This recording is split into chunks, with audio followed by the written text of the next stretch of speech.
The hospital staff were just going about their daily business when the dogs walked through the front door. What's more, a female visitor who'd heard a lot of bad things about the pit bull breed was in the lobby that day, and so the arrival of the animals made her heart begin to race. In fact, she found herself too scared to move, and the dogs were coming closer. The hospital in question was St. Luke's Anderson Campus, SLAC, a branch of the University Health Network in Pennsylvania. The nonprofit operation has been active since its founding way back in 1872, and it now has facilities across New Jersey as well. And St. Luke's is proud of its patient care too. Our mission is an unwavering commitment to excellence as we care for the sick and injured, reads its Facebook page. Furthermore, the organization also promises to improve access to care in the communities. What SLAC didn't expect, though, were the two arrivals that walked through its door one day in July of 2017. Yes, these new faces seemed rather intimidating and even caused some of the hospital's patrons to freeze in their tracks. So just who were the visitors to the hospital that day? Well, the unexpected arrivals were actually a pair of powerful-looking dogs. And they weren't just any powerful-looking dogs either. The two visitors were pit bulls. The breed doesn't have the best reputation and in fact was originally employed for blood sports.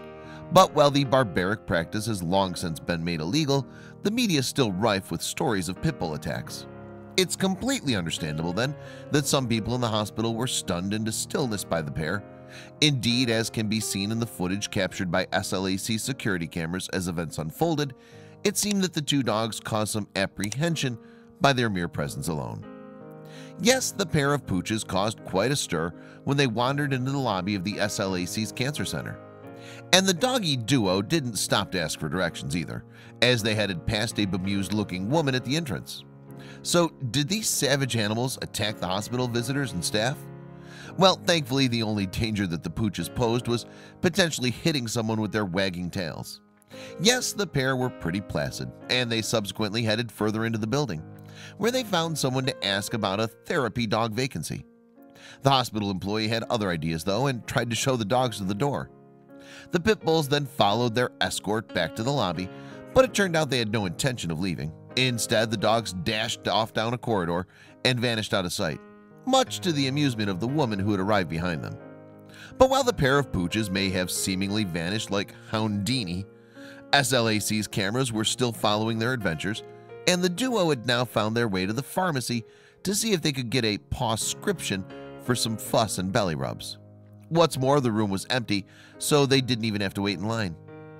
Amused by the canine's capers, SLAC subsequently moved to describe the events on its Facebook page. Two dogs strolled into Homestar Pharmacy in Anderson's medical office building, the account read. Imagine our pharmacist's surprise when she noticed who was waiting to be helped. So, did they get what they were looking for? Well, while the dogs were in the pharmacy, security guards came to investigate the canine customers, and the dogs finally got what they'd come in for, some love and affection. The kind-hearted staff even gave the dogs a drink of water while their owner was tracked down.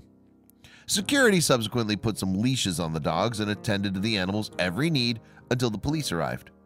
Eventually then, the pooches were reunited with their owner, a lady called Kathy Tomasi. Her message of gratitude was later posted on the comment section of SLAC's Facebook page. Thank you, St. Luke staff, for caring for my two escapees, she wrote. I'm glad they had enough sense to hang out there. Tomasi subsequently revealed that she was devastated when her beloved pets, Nero and Emma, had run away, and she explained the circumstances around their escapades. Nero was the one who first got out through a loose post in my fence, she explained. Emma came in and told me, and as she ate and drank, I ran upstairs to put on my shoes to go look for the boy. However, Emma didn't stay put either. When I came down, Emma was missing as well, Tomasi continued. I was frantic. I drove around and I couldn't find them. Once back home, I had to calm down and think how to find them. Then it occurred to me to look on the Bethlehem Police Facebook blog. And eureka, there they were, Tomasi added. But I now realize that if it wasn't for your staff's kindness, this could have turned out so differently. So again, thank you. And Emma and Nero say thank you as well. And the playful pups have proved one thing at least. The fearsome reputation of pit bulls is not necessarily well-deserved. Indeed, the dog's behavior often depends on their owners. That's because pit bulls have a strong desire to please their owners, a trait that's often abused. Furthermore, their powerful and intimidating presence make them prime status dogs, a fact that's often exploited by the irresponsible for purposes of intimidation. And that's a far cry from the playful pups seen wandering the halls of St. Luke's. Thankfully then, SLAC was not taken in by the bad press that the breed receives. The dogs enjoyed the accessibility and welcoming employees at St. Luke's Anderson campus, the organization wrote on its Facebook page. We're pleased to say that both dogs are safe and sound at home with their owner. It truly was an unexpected but amazing experience that no one will forget.